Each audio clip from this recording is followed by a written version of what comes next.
Buenos días, bienvenidos a todos. Gracias por asistir a este webinar donde hablaremos de MiCA, llega la regulación al mundo blockchain. Mi nombre es Jessica Trenado, responsable de desarrollo de negocio en el departamento de marketing de BAS. Os adelanto que la duración del webinar no excederá de 45 minutos y os animo a que podéis ir haciendo preguntas en el chat que las responderemos al finalizar la sesión. Paso a presentaros a nuestros panelistas. En primer lugar, José Luis Perán, responsable de entrega de servicios financieros en BAS. Buenos días, José Luis. Hola, buenos días. También nos acompaña María Ñíguez, asociada senior en Derecho Digital, Blockchain, Inteligencia Artificial e Innovación en EJASO. Hola, buenos días a todos. Buenos días a todos. Bueno, pues os dejo. Muchísimas gracias. Bien, muchas gracias, Jessica. Bueno, bienvenidos a todos. Hoy efectivamente vamos a hablar de un tema que puede parecer árido, pero vamos a tratar de hacerlo lo más ameno posible. Vamos a hablar de MiCA, que es la nueva regulación de la Unión Europea para dar soporte a servicios blockchain. Y nada, pues eso, hablamos con María, que es nuestra experta de EJASO en estos temas. Y nada, bueno, antes de empezar, me gustaría hacer una breve introducción sobre por qué necesitamos una regulación que afecte al mundo blockchain. Hemos visto muchos casos muy llamativos en los últimos meses de desfalcos, crisis con productos con servicios como FTX o criptomonedas como Terra Luna. Y, bueno, la Unión Europea lo que pretende es pues, dar una serie de seguridades con respecto a ese tipo de servicios o a ese tipo de criptoactivos, como pueden ser, bueno, pues asegurar que los servicios financieros se adaptan a la era digital. También garantizar que los criptoactivos pueden usarse de una forma segura para representar activos digitales. También reducir los riesgos que pueden producir esos activos digitales no cubiertos por las leyes actuales de servicios financieros. De esto hablaremos un poquito más ahora después. Y maximizar la confianza de los usuarios en los activos y sobre todo los proveedores de servicios sobre estos activos. Otro tema muy importante que también surge en esta regulación es tratar de controlar y reducir el impacto climático que pueden tener los mecanismos de consenso de determinadas blockchain. Y ahora bien, María, cuéntanos, ¿qué es desde el punto de vista legal? ¿Qué es MiCA? Bueno, muchas gracias. Lo primero, gracias a BAS por contar con nosotros para hablar hoy sobre qué es MiCA, ¿no? Intentar dar un poco de luz sobre esta nueva norma. Bueno, pues ante la pregunta de qué es MiCA, ¿no? Lo primero que hay que resaltar es que MiCA es un reglamento y, por lo tanto, estamos ante una norma europea de aplicación directa en todos los Estados miembros. MiCA va a ser el primer marco jurídico para toda Europa de regulación y supervisión para los criptoactivos. La propuesta de reglamento MiCA se introdujo por la Comisión Europea en el año 2020 y estamos ahora mismo estamos en la situación en la que estamos, es que estamos a la espera de la votación por parte del Parlamento Europeo que se ha retrasado a abril de este año. Una vez esta norma sea aprobada, se publicará, entrará en vigor a los 20 días de su publicación y se establece un periodo transitorio para su cumplimiento obligatorio, que se establece de unos 18 meses. Por lo tanto, MiCA, estamos ante una propuesta a fecha de hoy de reglamento que va a regular los criptoactivos y los servicios de criptoactivos. Pero, ¿qué criptoactivos son los que se contemplan en MiCA, ¿no? Pues lo que MiCA va a contemplar son esos criptoactivos y los servicios prestados sobre criptoactivos que quedan fuera de la legislación vigente en la Unión Europea en materia de servicios financieros. Pero como a veces no resulta sencillo ni claro cómo hacer la clasificación y delimitar cuándo un criptoactivo es o no es un instrumento financiero, hay que esperar o la ESMA va a publicar unas directrices sobre los criterios y las condiciones para establecer la calificación de los criptoactivos, ¿no? Como instrumentos financieros o como no instrumentos financieros. ¿Con qué fin? Pues con ese fin, ¿no? De intentar garantizar esa delimitación y de una forma clara de esos criptoactivos que van a entrar dentro del marco regulatorio de MiCA. Entonces, podríamos decir, entrando un poquito más, ¿no?, en qué es lo que se busca con MiCA. Ya hemos dicho en dar un marco jurídico para esos criptoactivos que no tienen una regulación o que no entran dentro de la regulación existente en la Unión Europea, pero ¿qué se pretende, no? Pues bueno, pues lo que se pretende en el fondo es dar seguridad jurídica, creando un marco jurídico sólido que vaya a favorecer el desarrollo de los mercados de criptoactivos que no sean instrumentos financieros dentro de la Unión Europea. ¿Y cómo lo va a hacer? Bueno, pues estableciendo unas normas uniformes sobre esos requisitos de transparencia e información en relación, ¿no?, en todo lo relacionado con la oferta y la admisión de criptoactivos, la autorización, ¿no?, esas normas uniformes en lo que respecta a la autorización y la supervisión de los proveedores de servicios de criptoactivos y los emisores de determinados criptoactivos como son los ARTs y los MTs. Esas normas uniformes sobre cómo ha de funcionar, cómo se tienen que organizar y cuál va a ser esa gobernanza de los emisores de criptoactivos.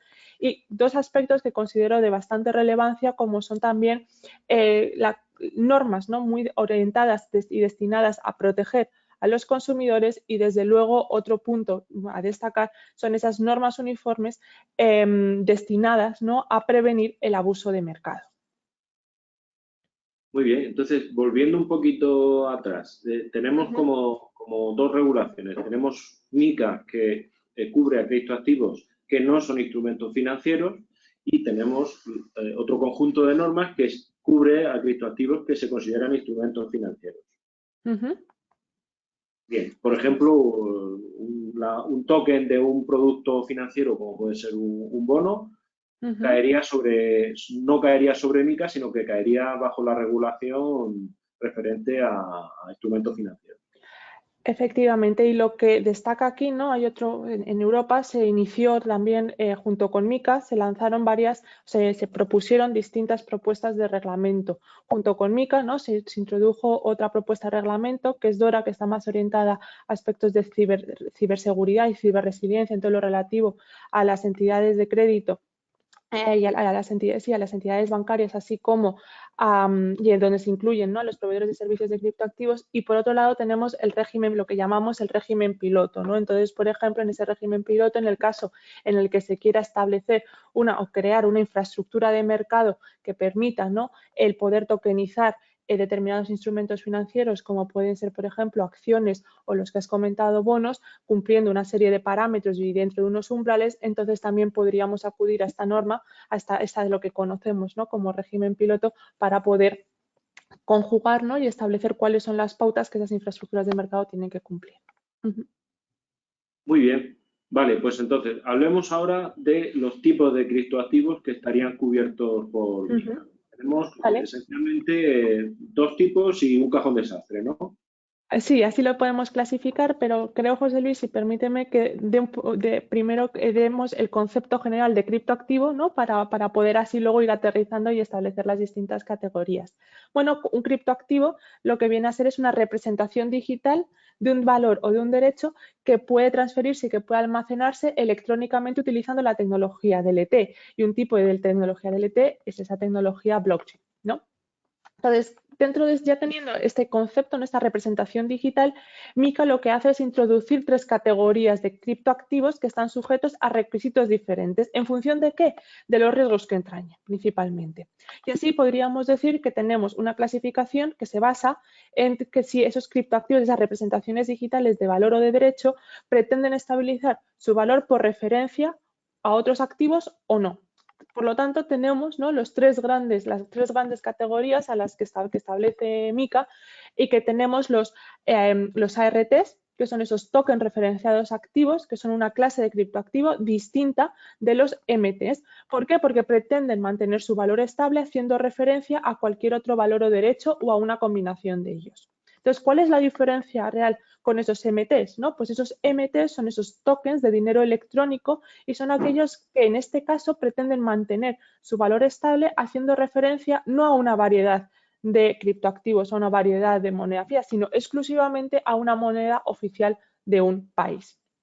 Se caracterizan, ¿no?, porque tienen la consideración de dinero electrónico, y los emisores, ¿no?, de estos MTs, de este token de dinero electrónico, van a ser los que, o van a requerir ser entidades de crédito o entidades de dinero electrónico.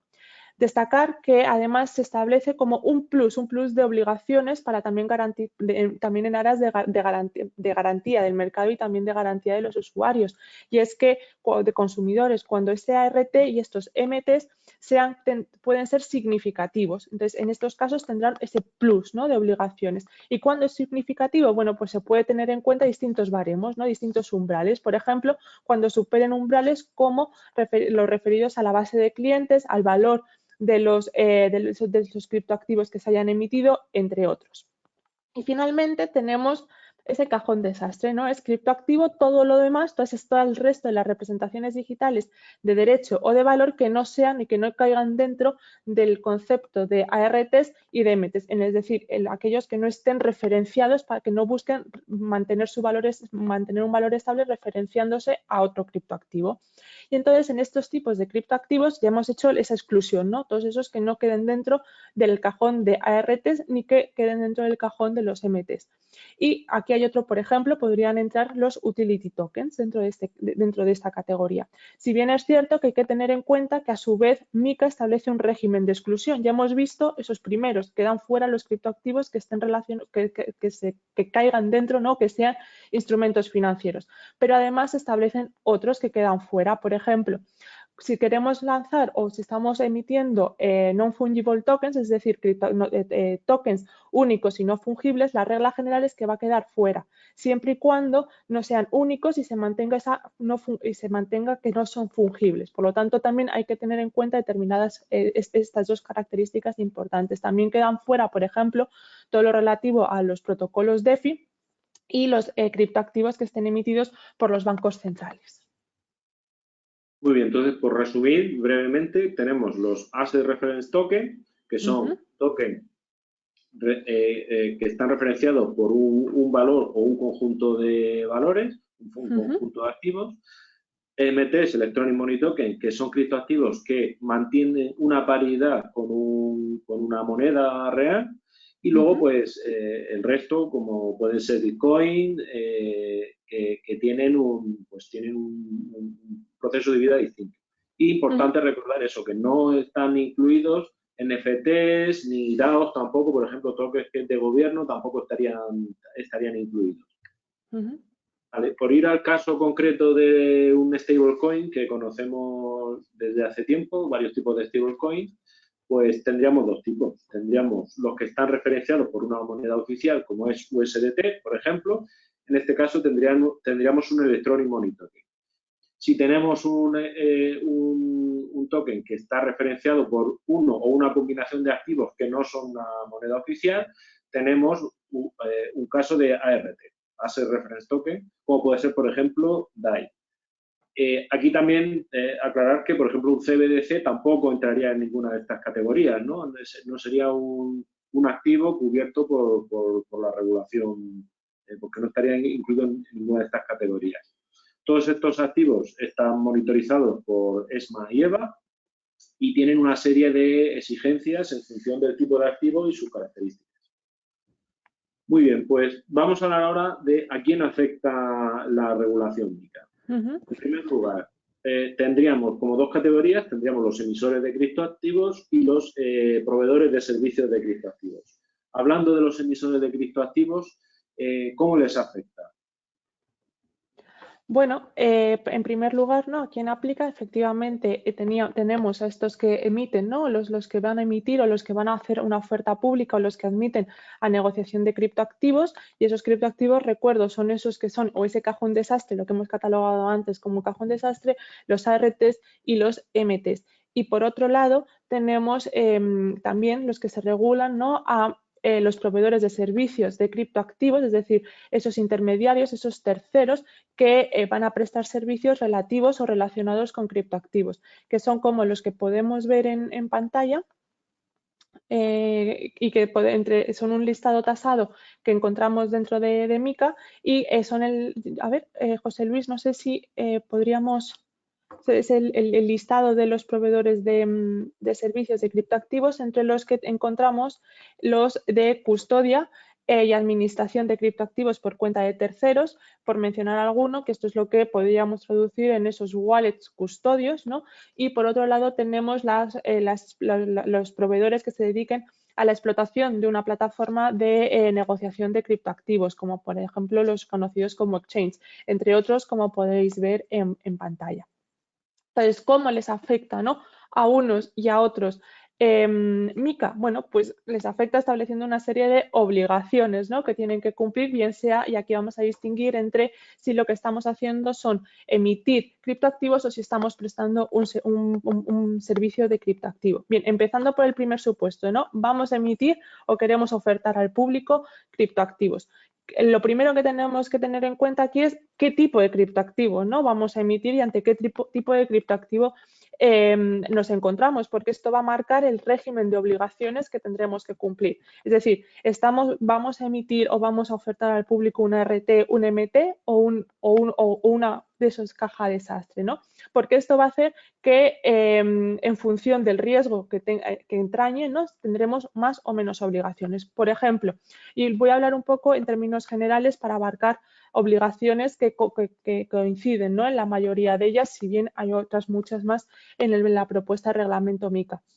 Una de ellas tenemos esas obligaciones relativas al white paper. Por ejemplo, todos los que quieran emitir, tanto estemos emitiendo una RT, un MT o uno que se excluya a los anteriores, tendremos que redactar un white paper con un contenido sustantivo, es decir, con un contenido, con unos aspectos precisos y que vienen establecidos y que vienen exigidos por la propia normativa.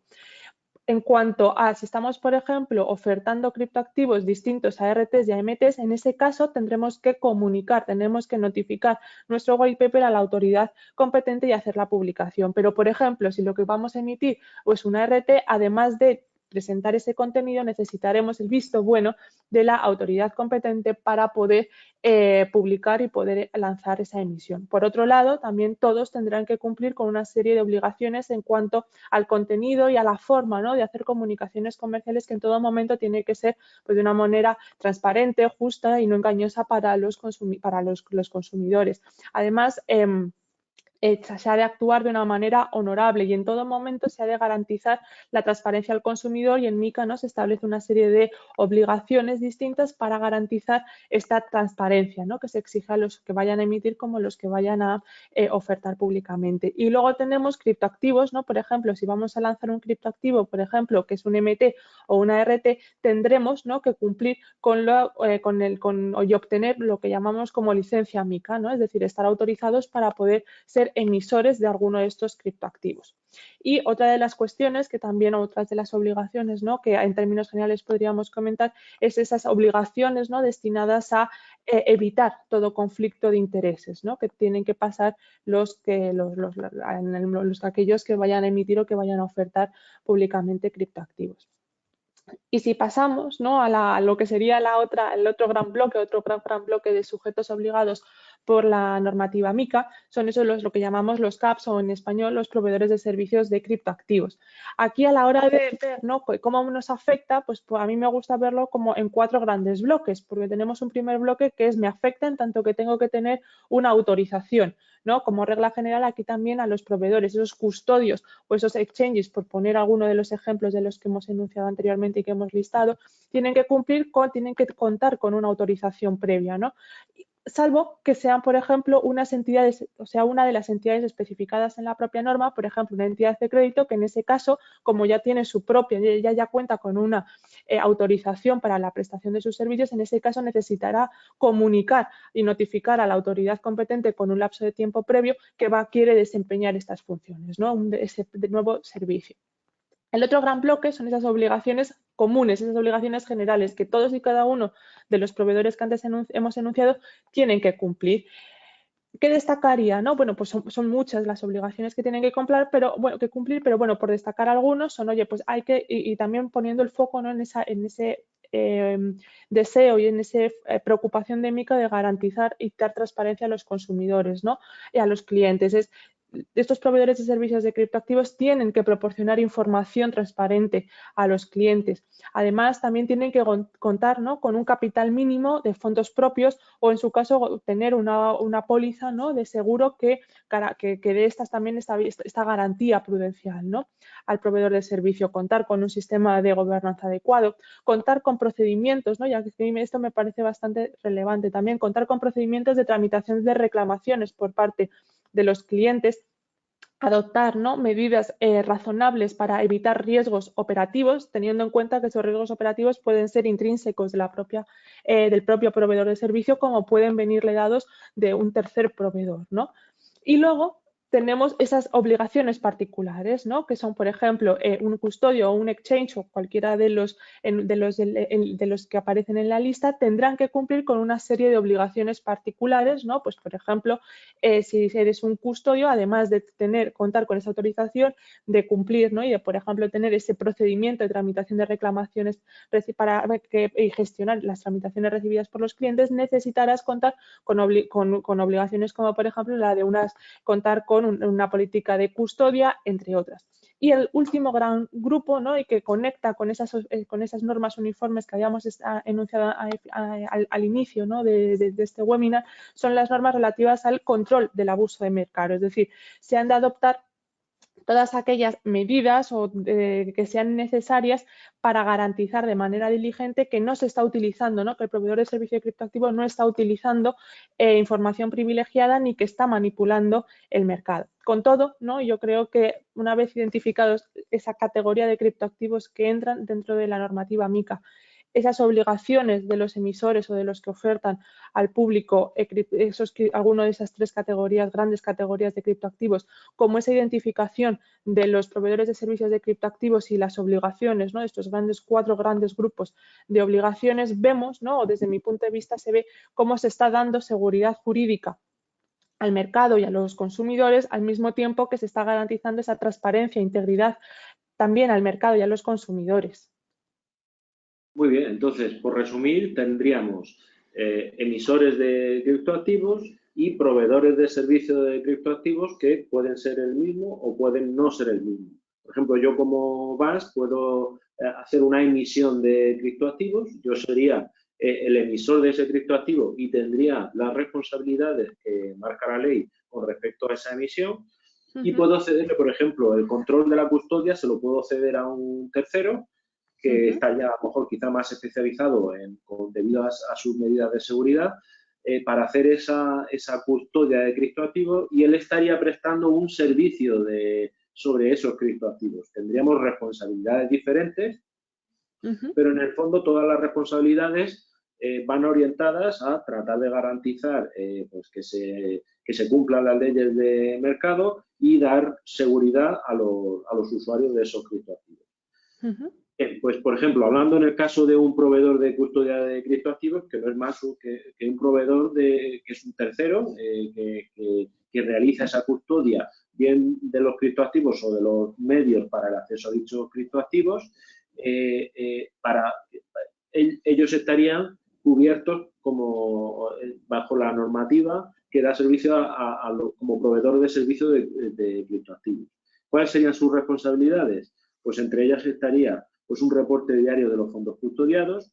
Ellos tienen que mantener un registro actualizado de las posiciones del cliente, tienen una serie de responsabilidades para evitar o mitigar la pérdida de criptoactivos y tienen que, bien sea por fallo suyo o por mal funcionamiento o por ciberataques, tienen una serie de responsabilidades ante sus clientes. También tiene una serie de normativas para segregar los criptoactivos, diferenciar los criptoactivos de los clientes de los propios. También tienen que tener una serie de políticas de custodia, por ejemplo, en el caso de los custodios, para garantizar esa custodia y mitigar los posibles problemas de ciberataques. Un conjunto de normas y procedimientos para garantizar esa guarda de los criptoactivos. Y por último, pues una serie de normativas, una serie de descripciones de transparencia para pues tener una información actualizada y transparente del estado de las posiciones de los criptoactivos para los clientes. Muy bien, entonces, María, ¿qué pasaría ante un incumplimiento de MiCA? Bueno, pues en MiCA vemos que en el caso, ¿no?, que alguno de los sujetos obligados, ¿no?, que hemos estado viendo a lo largo de este webinar no cumpla con estas obligaciones, ¿no?, que se les impone y que con las que tienen que y a las que se tienen que atener, se establece un régimen sancionador, ¿no? Un régimen sancionador en el que se definen distintos tipos de infracciones y distintos tipos de sanciones en función de la infracción cometida, ¿no? En MiCA vemos que serán las autoridades, ¿no?, nacionales competentes los que van a incorporar, van a incorporar o van a asumir la responsabilidad y la obligación de imponer sanciones administrativas y adoptar las medidas administrativas adecuadas al tipo de infracción, ¿no? Por lo tanto, como digo, en MiCA se establece una serie de infracciones y se define una serie de posibles sanciones administrativas. Dentro de esas sanciones, ¿no?, podemos destacar quizá una de las que pueden ser más llamativas, como son las multas, ¿no?, que en determinados supuestos muy concretos pueden llegar a ser de hasta el 12,5% del volumen de negocio anual en el ejercicio económico anterior o el doble del importe de los beneficios obtenidos o de las pérdidas evitadas como consecuencia de la infracción cuando puedan determinarse, ¿no? Y aquí merece la pena destacar, ¿no?, que si bien en todo lo relativo a MiCA tenemos dos autoridades a nivel europea, como son la EBA y la ESMA, con funciones distintas, una de la ESMA, por ejemplo, la hemos mencionado al inicio, que es la de establecer esas directrices para identificar cuándo un criptoactivo será considerado o no instrumento financiero o caerá dentro del paraguas de MiCA. Son las autoridades, los estados tendrán que identificar quiénes son las autoridades nacionales para llevar a cabo pues, la supervisión, ¿no?, del cumplimiento y del cumplimiento de la normativa, así mismo como la responsable, ¿no?, de imponer, de iniciar un proceso de investigación y de imponer sanciones administrativas, que en el caso de España se va a dar a la Comisión Nacional, a la CNM, a la Comisión Nacional del Mercado de Valores y al Banco de España. Donde vemos, ¿no?, el atisbo a cómo se va a trasladar, a cómo va a asumir España este régimen sancionador, ¿no? Pues en España se está haciendo estamos en tramitación de un proyecto de la Ley de Mercado de Valores que se propuso en septiembre del 2022 y en lo que se pretende en este proyecto de Ley de Mercado de Valores es introducir, ¿no?, es adecuar nuestro sistema normativo a esa propuesta, bueno, ya no propuesta, que ya está aprobado el régimen piloto que hemos hablado de infraestructuras de mercado de criptoactivos, que va a entrar, ya está publicado, está en vigor y que va a entrar en obligado cumplimiento en marzo de este año, del 23, y al mismo tiempo también pues intentar ir adecuando al sistema, el régimen normativo actual a las propuestas de MiCA. Y entonces vemos cómo en esta propuesta se apunta a que el régimen sancionador que se va a trasladar a España y que bebe de MiCA se van a agrupar esas infracciones como infracciones graves o como infracciones muy graves y se les establecerán umbrales de responsabilidad distintas, pudiendo llegar, por ejemplo, en las infracciones más graves en España a ese quíntuple del beneficio bruto obtenido o de la pérdida evitada por las consecuencias de actos o omisiones. Vale, entonces tendríamos la EBA y la ESMA, European Banking Authority y European Securities and Markets Authority, que serían las encargadas de supervisar el cumplimiento de esas normas, y las autoridades nacionales de cada país serán las que se encarguen de imponer las sanciones administrativas o las sanciones pertinentes en caso de que se detecte un incumplimiento. Incluso, por ejemplo, todo el tema de la publicidad que hemos visto, pues ya tenemos una circular de la CNMV de la publicidad de criptoactivos que puedan entrar, ¿no? Ahí tenemos esa circular de publicidad, pues esa potestad, ¿no?, también en materia de publicidad también la asume, y de control de comunicaciones comerciales la asumiría también la Comisión Nacional del Mercado de Valores, por ejemplo. Claro, es importante también que se sepa qué se puede decir y cómo decirlo para no dar lugar a mensajes equívocos. Muy bien, pues como usuarios de criptoactivos, ¿cómo nos afecta? Pues hemos visto cómo nos afecta pues, como proveedores de servicios o como emisores. ¿Cómo nos afecta como usuarios de criptoactivos? Pues MiCA nos da una serie de protecciones, nos protege como usuarios garantizando nuestros fondos, es decir, puesto que esos proveedores de servicios y esos emisores tienen que cumplir una serie de requisitos, la regulación nos protege ante pérdida de fondos, evitando que eso pueda ocurrir. también nos protege frente a blanqueo de capitales. Los exchanges y los custodios están obligados a cumplir con la normativa de blanqueo de capitales y financiación del terrorismo, evitando que haya trasvaso de fondos procedentes de actividades ilegítimas. También aplica, aunque está todavía en discusión, aplicaría la Travel Rule, garantizando que se produce la trazabilidad de toda la información de origen y destino de fondos en cada una de las transferencias. Y por último, pero no menos importante, también tenemos la identidad digital. EIDAS 2 será de obligado cumplimiento en un plazo de tiempo, creo que es dentro de un par de años también, más o menos va a entrar a la misma vez que aplicación que MiCA, y va a garantizar los derechos y obligaciones con respecto a identidad digital en la Unión Europea. Vamos a tener formas de garantizar nuestra identidad digital y de integrarlo con los servicios que proporcionan estos emisores. Muy bien, pues yo creo que hasta aquí hemos estado hablando un poquito sobre todo, hemos hablado de cómo afecta, a quién afecta, hemos hablado de los proveedores de servicios, hemos hablado de los emisores. Ahora ahora le toca a la audiencia, pues si tiene alguna pregunta, que es el momento de plantearla para que podamos saber cuáles son las dudas que tiene la audiencia. Jessica, no sé si tenemos alguna duda por ahí. Sí, estaba mirando que como vamos bien de tiempo, ¿vale? Han entrado unas preguntas por aquí. Vale, por continuar contigo, José Luis, yo creo que estaba para ti. ¿Cómo se afronta un proyecto que pueda verse afectado por MiCA? Bueno, pues lo principal es afrontarlo desde el principio, teniendo en cuenta que la regulación marca una serie de responsabilidades que tienes que cumplir, tanto si eres el emisor o si eres el custodio o si vas a actuar como exchange a la hora de hacer esa negociación. Hay que plantearlo desde el principio pues, de forma profesional y teniendo en cuenta cuáles son las responsabilidades.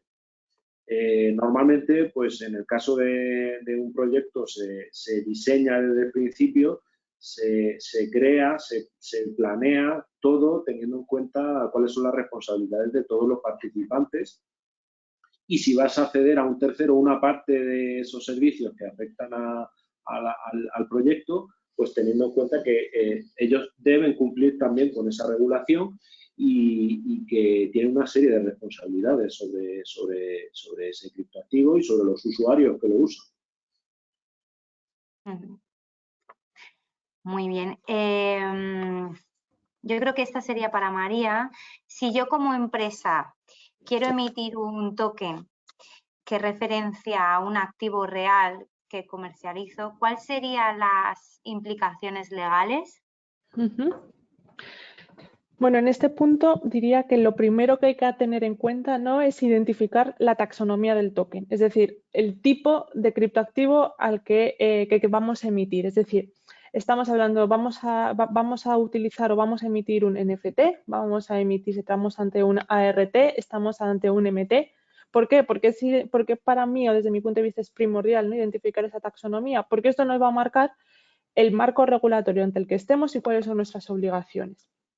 Y valorar principalmente si estamos dentro o no estamos dentro de MiCA. Por ejemplo, si acordamos, ¿no?, o vemos que lo que estamos emitiendo, ofertando públicamente es una ART, esos tokens referenciados activos, en ese caso tendríamos que cumplir con obligaciones como, por ejemplo, elaborar ese white paper conforme a lo que establecido, notificarlo, obtener el OK, ¿no?, el visto bueno por parte de la autoridad, la autoridad competente. Tendríamos que garantizar la transparencia, garantizar esa transparencia, ¿no?, y al consumidor ver y en este caso tener en cuenta obtener la licencia MiCA, ¿no?, para poder emitir estos ARTs, entre otros. Conclusión, primero, para mí el primer paso es saber realmente qué es lo que estamos emitiendo, ¿no?, desde un punto de vista de tipo de criptoactivo, y eso nos dará pie a poder identificar bien cuáles son nuestras obligaciones.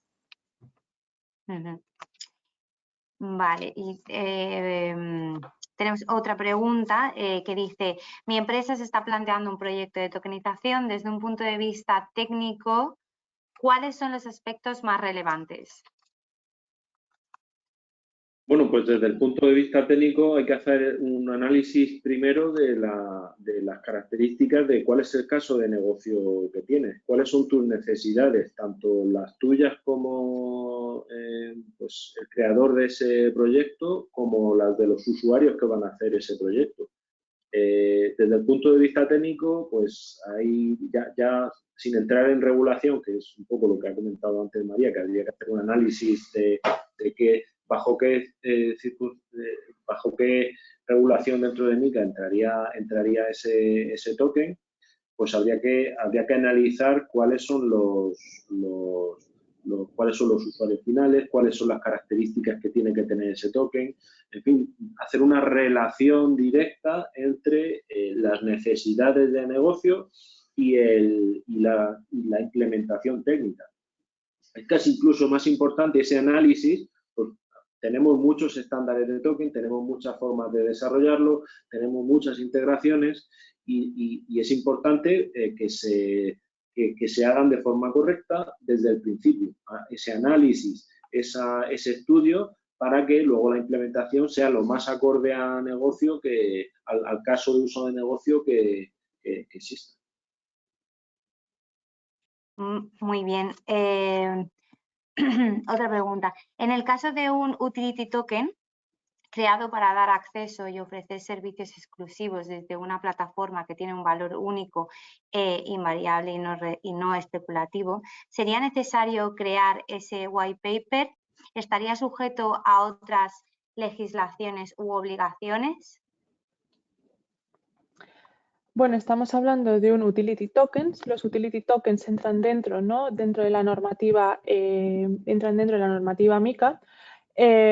Para poder identificar el tipo, ¿no? de utility token que estaríamos lanzando y excluir, ¿no? Y poder excluir que no estamos usando ningún tipo de NFT, tendríamos que, vuelvo a identificar cuál es esa taxonomía del token, y en el caso de concluir que estamos emitiendo un token dentro de ese cajón desastre, ese cajón de esos criptoactivos que no son ni RTs ni MTs, en esos supuestos la obligación de tener un white paper conforme y con el contenido sustantivo establecido en MiCA sería necesario.